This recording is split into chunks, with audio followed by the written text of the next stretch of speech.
Yo, what's happening, everybody? We're back with another episode. You know, it's Rarely Gloomy to everyone else. The podcast centered around mental health. You already know that shit. Check this out. We back. We got another one today. And today is a special one. Because today I want to talk about my EP. We're going to take a step away. But we're not going to shy too far away from the mental health stuff. We're still going to get into that. But check it out. So I got this EP coming, right? And it's titled, It's Rarely Gloomy on Overton. Crazy, right? It's kind of similar to the title of the podcast. Well, check it out. So the aspect of the podcast was to talk about the mental health portion. The EP is in relation to the mental health portion because the EP have songs that had a lot of meaning to it because of my mental health situation, because of my mental health status. And though they were good sonically to the ear, subjectively to some, but I think my shit is good. And even though they had like either an up tempo or they had like a vibe to it that was like, damn, this is kind of cool. It's kind of like, super mellow. You know what I mean? Not too rambunctious. You know what I mean? You can listen to it. It's like ear candy, but then it's like it's not too heavy on the subject matter. You know what I mean? But I wanted to like make sure that it was kind of heartfelt. Not kind of. I wanted to make it heartfelt. You know what I mean? I wanted to connect, pull on the heartstrings, and just tell a story.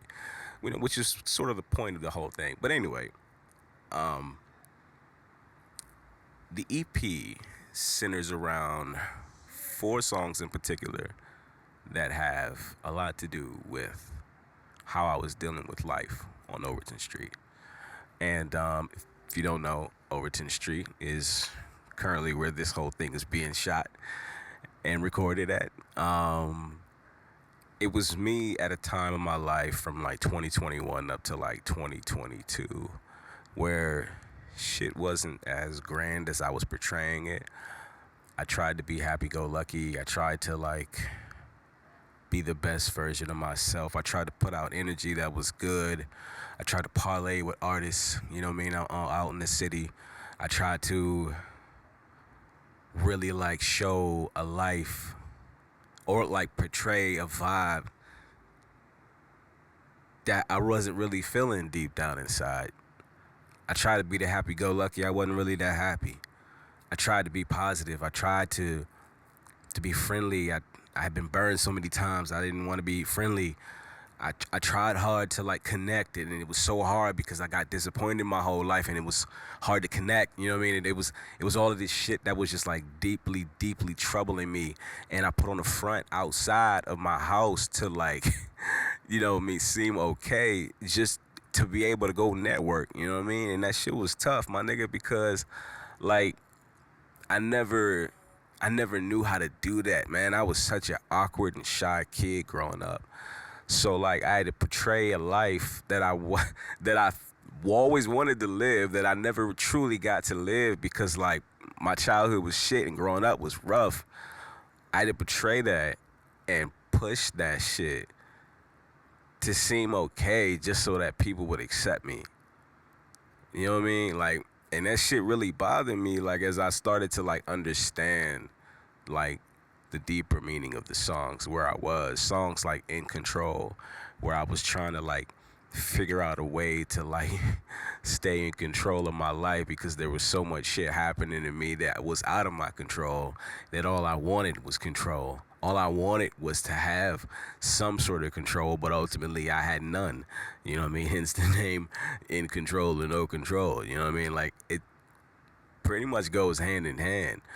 Songs like The Rest of the World, where I'm like dealing with alcoholism and depression, you know what I mean, after a really heart-wrenching breakup, you know what I mean, like something that like really bothers me, you know what I mean, to this day because of how like everything went down, and I'm trying to like move past it. You know what I mean? And ultimately some of it being my fault, you know what I mean? Because I had a problem and I didn't really know what to do or how to manage that shit. Nobody taught me how to, you know what I mean, be a decent person, let alone somebody that can be dependable. And ultimately that song is just like me saying like, Well, since I had no control, let me just do what I'm doing. And you can't necessarily judge me because I'm just like you. You know what I mean? And I wanted to put together this whole thing as a body of work because these songs represented that moment. You know what I mean? Hence the name. It's Rarely Gloomy on Overton was because I was trying to make things seem as though like when they got to the house, like it was still like, you know what I mean? To everyone else, like this is still like, yeah, I mean, he's most likely like this when he's at home too. And it's like, nah, nigga.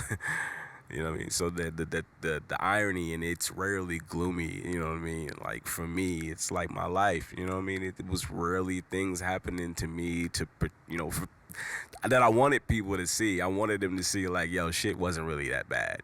You know what I mean? Or like, yeah, I'm not dealing with a lot of mental issues. I'm not awkward in person.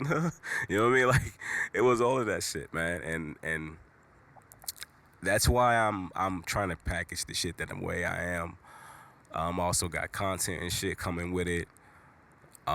Shit that we shot when I was in the back over here. I'm trying to get merch. I'm trying to do much more things with this whole project. I wanna put out a remix EP too. Me and a good friend of mine, Bilal, was talking about uh doing beats for them, but the idea actually came from another good person that I like really met. I'm starting to think that he's becoming more of a friend to me. My man Elliot Bless. He was the one that gave me the idea to like do a remix. You know what I'm saying? Do all of these things to like package the shit together to showcase like where you were at that point, and you know what I mean, have a theme with it. And so like the funny skits and shit like that. Like I'm like, you know what I mean, tapping into like my comedy realm and aspect and shit. And the whole thing came like from It's Always Sunny in Philadelphia. Funny ass show, by the way. Um, but yeah, so I want to talk about In Control. For In Control, the lyric breakdown. I always wanted to talk about this song like in full detail because there's so much more to this song than like what I did for, you know, like the talk piece and shit like that. This is the elongated version of it. You know what I mean? This is like me going into full detail in case you like shit like this. So lyric breakdown for In Control. In Control was conceived in the summer of 2020, and it was during COVID. It was a lot of shit happening. It was like when COVID was just like at its, you know what I mean, that peak. Everybody remembers the fucking pandemic. It was, I don't gotta explain that shit, but it was during that time. I was like still reeling over like life with my ex. Um, Still thinking about her, still bummed out about how shit had ended, and like, pissed off about the way the relationship ended, and the whole nine, all that shit. So it was that going on. I was living with one of my good friends, Rob, who lives in Spokane. Shout out my man Rob. And the song came about when I think, what was I doing? I was hanging out with this chick I knew. And then she had some friends or whatever, and then like we went hiking over in like Dishman Hills in Spokane. Dishman Hills is like it was the roughest shit of my life. Only cause like, nigga, I ain't go hiking like ever. Like I'm a city boy. Like niggas don't hike where I'm from. You feel what I'm saying? Like so, yeah, coming over to the West Coast, it was definitely a change of pace. But so I went hiking with them from like 11. I think like 11 a.m. Yeah. I might have had the stories mixed up, but I know I went hiking around like 11 a.m. And it was an exhilarating experience, man. It was like, wow, like this is pretty cool. You know what I mean? Like I like it, and plus like the city was fucking empty, man. It was like a dead zone. You feel me? It was like it was pretty peaceful and shit. You know what I mean? Saying it wasn't really that big of a deal because like there wasn't a lot of people out and whatever. But yeah. So we're hiking and somebody got a joint. I light the joint up, you know what I'm saying? burn the joint. I'm like, you know what I mean? Yeah, this shit pretty smooth, man. Look at the trees, nigga. Look at the trees. You know what I'm saying? And so like we having a good time. We talking about music. We talking about just like life shit and a bunch of other shit and philosophies and all that. It was pretty dope. You know what I mean? I like shit like that. And so somebody else was like, I think it was a guy that went with me. Yeah, it was a guy that went with me. I forgot his name, but it was a white dude. He went with me and shit. And then all of a sudden, somebody says, "Yo, you guys want to drop acid?" I'm like, "Drop acid, nigga? Like, nigga, do I look like I drop acid, nigga?" You know what I'm saying? But I was like, you know what, fuck it, whatever. So I was like, let's do it. You know what I mean? He's like, "Oh, it's only a microdose though, bro." So you know what I'm saying? I was like, "Oh, a microdose? What?" I'm looking at homie like, "Yo, what's a microdose?" He's like, "Oh, bro, it's like a 0.5 or something like that." I said, "All right, cool. Yeah, let's do that. I can totally do that." You know what I mean? And then so I took the joint, and then afterwards, my whole night like changed, bro. Like I experienced the worst levels of like pain, like chakra release. You know what I'm saying? Niggas releasing chakras and shit. Niggas was like, "Yo, let me stand on your back," and I was like, "Yo, nigga, you big as shit. This nigga like at least like 6'3", you know what I'm saying? Cool 6'3", jumping on my back and shit like that. But like, nigga, I never knew I had so much like pain.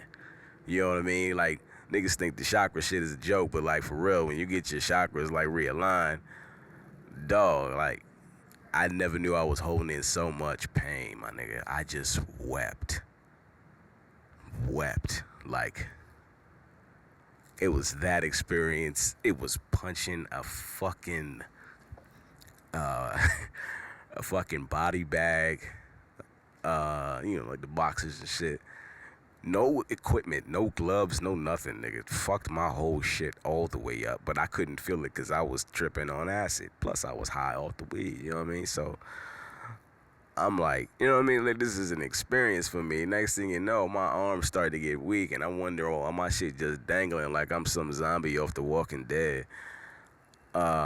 And so I'm like, "Yo, bro, I can't feel my arms. These niggas hooked me up to some like electrical system or some shit. Shocked, I can feel that shit running through my arms. You know what I mean? I go to the hospital, I'm amped up, you know, for some reason I'm in pain, but I'm super amped the fuck up. I'm in there like head banging to like all of these punk rock Jones, you know what I'm saying? In the car, and the niggas is dropping me over to the hospital like, "Yeah, this guy's going through it. Could you make sure he's okay?" Bitch ass niggas, they left me. But anyway, so like all of this shit was going down. I leave the hospital the following morning. They put me in a sling. And the following day, I conceived In Control. The first verse. And then I had like, so I'm like still coming down off the acid, you know what I'm saying? I'm at Rob's place just like spinning the fuck out.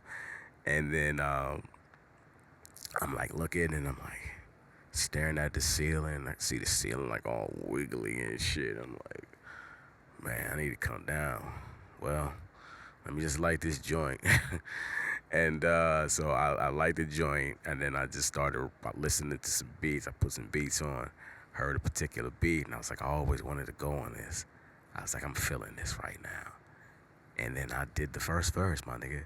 I did the first verse, broke the hook. Ain't no way I lose my control right now. You know what I'm saying? I was like, yeah, I'm feeling this shit. I'm my Kanye bag right now. I'm Kanye in 2002. You feel me? You know what I'm saying? Right when the college dropout was, you know what I'm saying, coming out. And I'm like, all right, yeah, this is okay. And then next thing you know, I was like, I ain't got nothing for the second. And then a week later, I wrote the second verse. No. It was the following day. It was the following day after the first day. My bad. Totally fucked up the suspense. It was the day. It was the day after I wrote the first verse. Cause I remember I stayed up and I couldn't figure out the second verse. And then like I went to the backyard, started listening to the beats, pulled out the phone, did the second verse right there, finished it. And I remember thinking like, damn, Is it my creativity? Was it the fact that I dropped acid, got high, released bad energy that I've been holding on to for about a year, drinking, you know what I'm saying? And I was like, to be honest with you, my nigga, it's probably a combination of all of them things. It's a combination of every single one of those, because every one of those like contributing factors, it kind of like helped me figure out my flow. No, not even the flow, my bad. It helped me figure out how I wanted to portray the message.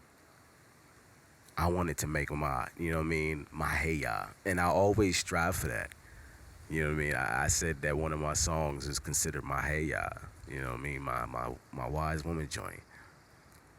But I honestly think it's not even that one. It's definitely In Control. Because when you listen to it, you know what I mean, you get a real jazzy vibe, real lo-fi type, you know what I'm saying? Vocals ain't too like harsh. You know what I mean? We're not singing in too high or too low of an octave.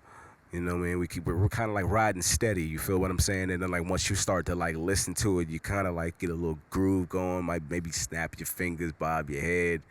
You know, and then the verse comes in and I'm like totally coming different. You know what I mean? I felt it. I was like, I knew that this was it. I knew that this was my one because I felt different. You know what I mean? I always like have a thing about wanting to be able to top myself in every song. Pause. I want to be able to like make sure I like do better than like what I've always done. Nigga said top myself. Boy. Oh man. I gotta figure out how to not do that. That's crazy. But no, I'm definitely trying to figure out. I'm definitely trying to find my one. Again, since like I did In Control, and I think In Control is like one of them songs that was super powerful. You know what I mean? Initially, and like this is like a fun fact, I never even like told anybody. Initially, I ended the second verse with suicide. So the song was supposed to go. Wait, how's the song? Is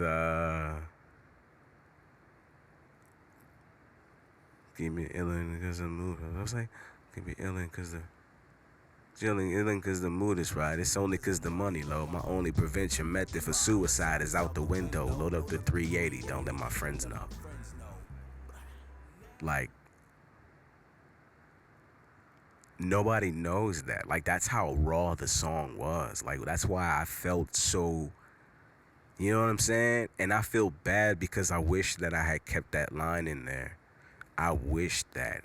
That's some real suicidal awareness type. You know what I mean? Like, I was trying to make it known to people that, like, I was so tired of not being in control of my life that I was willing to die, like, to at least be able to say I go out on my own terms, and that like my life is so shit that like there's no better reason to do it, to say like, all right, well now I'm gonna do this on my own terms because life is shit and there's no way that I can't control this outcome. You know what I mean? And I changed it, man. And I wish I didn't change it because it probably would have like, it would have been easier. It would have been easier to tell my story. I mean, I'm telling, you know, the whole thing to you now, but like it would have been way easier to like tell my story. Way easier. But that's something that I carry with me, and I'm always down to share the story, always willing to talk about it. And yeah. So this is episode 6, part 1 of the It's Rarely Gloomy on Overton. This will be a 4-part series, giving you lyrical breakdowns, the meanings behind the songs, why I did it, where I was, you know what I mean, the whole shebang-a-bang. And definitely keep it locked here on WEERD Media. I am Raymond Barnett, ladies and gentlemen. You can, as always, follow me on Twitter, TikTok, and on Threads at Raymond Barnett _. Hit that like, hit that follow button, hit that subscribe button. And as always, remember, the sun is always going to shine for you. Peace.